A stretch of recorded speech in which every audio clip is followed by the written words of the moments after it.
Pulse of Africa, the face and voice of Africa. The story of resurgent and burgeoning Africa is here, only on the Pulse of Africa channel.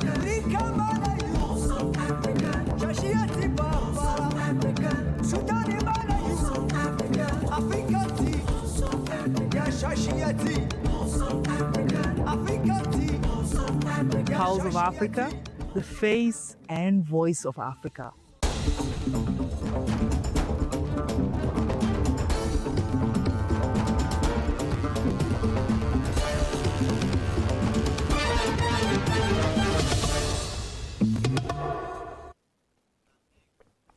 Hello and welcome. I'm Gamachi Samandida and you're watching POA News.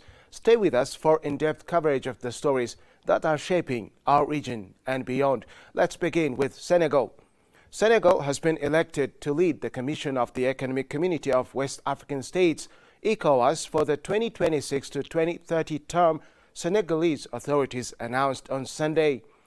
According to a statement released by the Senegalese Ministry of African Integration and Foreign Affairs, the decision was taken at the 68th Ordinary Session of the Conference of Heads of State and Government of ECOWAS held the same day in Abuja, Nigeria. It marks the first time Senegal has been entrusted with the presidency of the ECOWAS Commission. Established in 1975, ECOWAS currently has 12 member states, namely Benin, Togo, Cabo Verde, the Gambia, Guinea, Guinea-Bissau, Ghana, Cote d'Ivoire, Liberia, Nigeria, Sierra Leone, and Senegal. In January 2025, Burkina Faso, Mali, and Niger announced their withdrawal from the organization.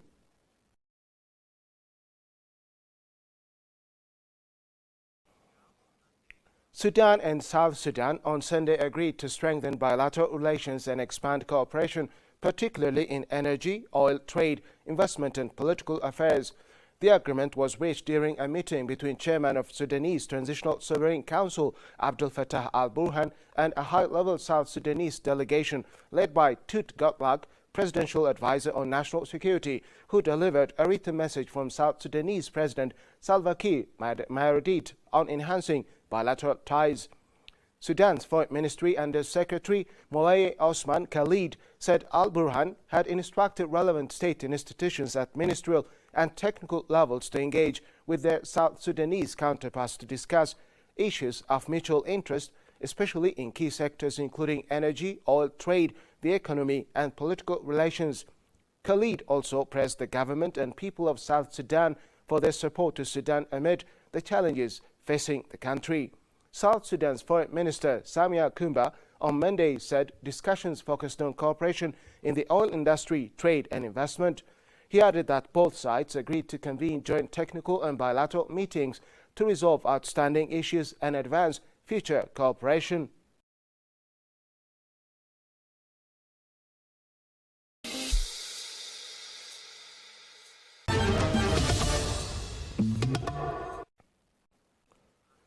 Namibia has been identified as Africa's most authentic travel destination by the African Tourism Board (ATB), citing growing international interest driven by demand for space, sustainability, safety, and immersive travel experiences. According to ATB, the assessment is based on ongoing market intelligence gathered by its marketing representatives in Germany and New York, who track travel demand trends across key European and North American markets. The board noted that Namibia's appeal reflects a broader shift in global travel behavior, with experienced travelers increasingly favoring low-density destinations, conservation-led tourism, and meaningful cultural engagement over mass tourism. Namibia represents authenticity without compromise, said Jurgen Steedmans, patron for the African Tourism Board. It is a destination that does not dilute its identity to attract visitors, but invites travelers to engage deeply with nature, culture, and Africa itself. ATB also noted the rising role of digital travel planning platforms supporting responsible tourism. Officials say the growing use of such platforms highlights the need for informed and sustainable travel planning as interest in Namibia continues to rise.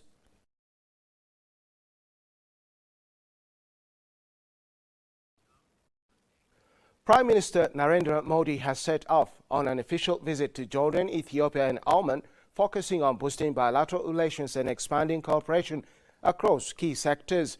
In Jordan, the visit marks 75 years of diplomatic ties, with talks planned with King Abdullah II and other senior leaders. In Ethiopia, Modi will engage with Prime Minister Abiy Ahmed and address a joint session of parliament in Addis Ababa, highlighting India's partnership with Africa and the Global South.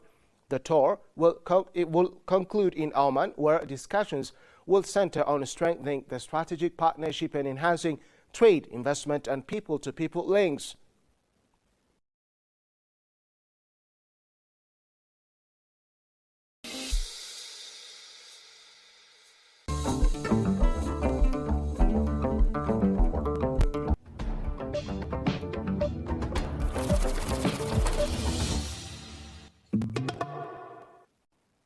Now to business news. South Africa and Mozambique are planning to establish one-stop truck control zones in both countries to ease congestion at the shared border.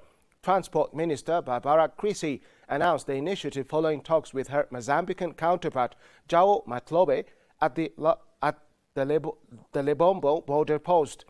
Creecy said plans are underway to set up a temporary one-step processing facility at the Kilometre 7 truck stop.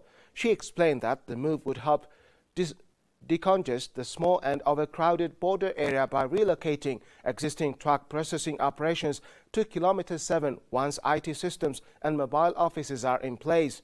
Mozambique's Transport Minister João Matlobe confirmed that his country is preparing to build its own facility at Kilometre 4 in Resono Garcia. He said a tender has been launched and a construction company appointed, with work expected to begin in the first quarter of 2026. The project, including road improvements, is expected to take between 1 and 1.5 years to complete.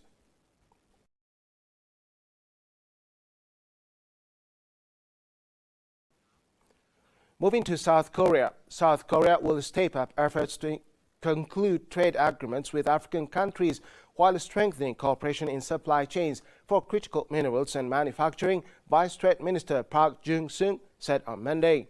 Speaking at the Korea-Africa Forum on Trade and Industrial Cooperation in Seoul, Park said closer collaboration between Korea and Africa comes at a crucial time for the global economy.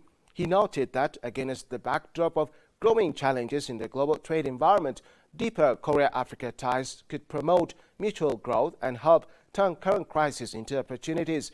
Park said the Korean government plans to actively pursue trade agreements with African nations and expand cooperation in key sectors, particularly critical minerals and manufacturing, which are essential for future industries. The forum brought together about 100 participants from both sides, including foreign envoys from 12 African countries, government officials and business leaders. The event aimed to explore ways to strengthen economic partnerships and expand trade and industrial cooperation between Korea and Africa.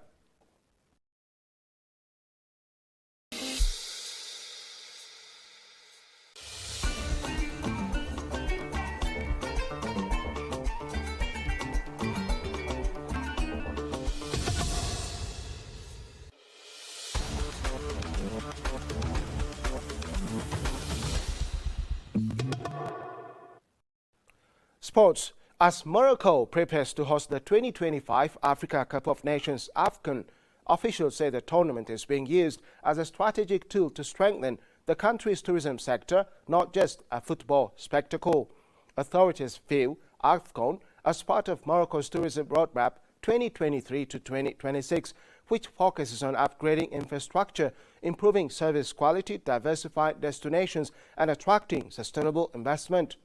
By late 2025, Morocco had already welcomed around 18 million visitors, exceeding the roadmap's 2026 target of 17.5 million, with tourism showing strong growth even before the tournament. AFCON 2025 is expected to further boost international visibility, with ticket sales surpassing 800,000 and several matches already sold out. Officials believe the influx of funds will showcase Morocco's capacity to host major global events and attract new visitors beyond the competition. to ensure a lasting legacy. Investments linked to AFCON are being integrated into long-term urban and tourism development plans. Hotels, renovations, new dining and leisure concepts, transport upgrades and stadium projects are designed to benefit local economies well after the tournament, reinforcing Morocco's reputation as a leading tourism destination in Africa and beyond.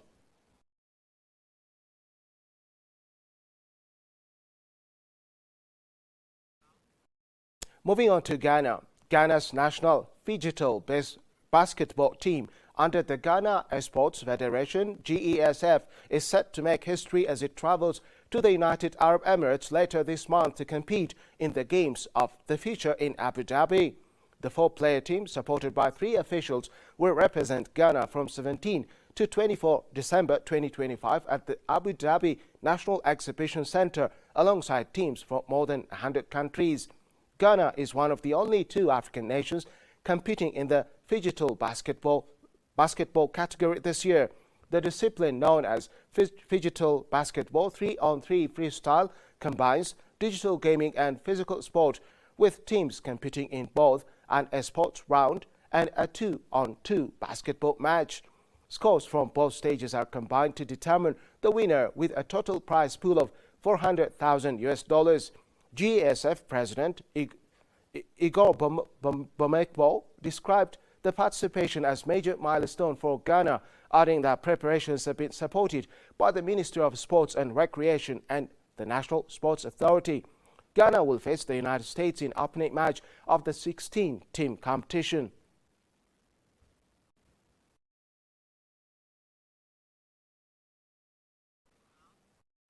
Let's move on to the recent forecast.